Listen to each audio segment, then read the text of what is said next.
Drawing is a skill. It's not a gift.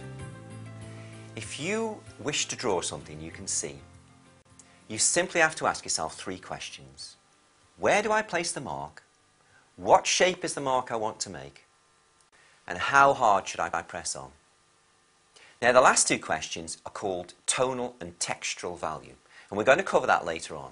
First, we're going to tackle the question, where do I place the mark?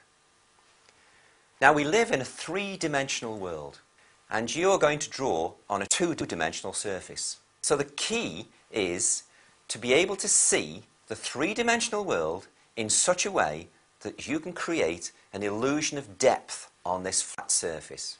And basically, that's what I'm going to teach you, how to see.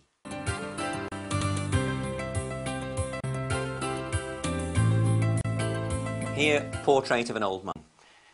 I got this one from a candid photograph. This chap was actually a group of pigeon fanciers in Ripon many years ago. I did this drawing.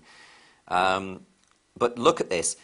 All the beautiful sort of whiskery marks and textures in his face. This was really, really fascinating to do. Stubble around the chin here. All done with tiny little dots and squiggles. Almost every pore of his flesh recorded with tiny dots. And an important point here, very often in portraiture I see this, this shadow here is only going to work if you fade it off to get it to look like a fold in the flesh.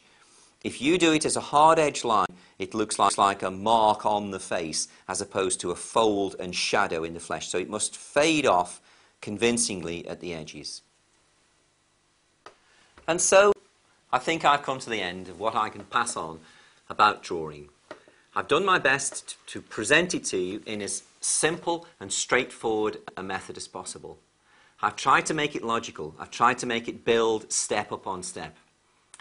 But in the end, you have to teach yourself. You have to practice it. You have to work at it. So do the exercises. Go back to each part bit by bit. Build it up. Make your exercises practical. Do a plan as an exercise, or do a very small amount of detail as an exercise. I use what I call a page a day book on occasions, a small A5 bound book, and if you can do something every single day, 15, 20, 30 minutes are the absolute most, but if you can do that, this is you exercising. It's keeping your hand-to-eye coordination going, and that is going to give you success. So there's no substitute. Practice, practice, practice.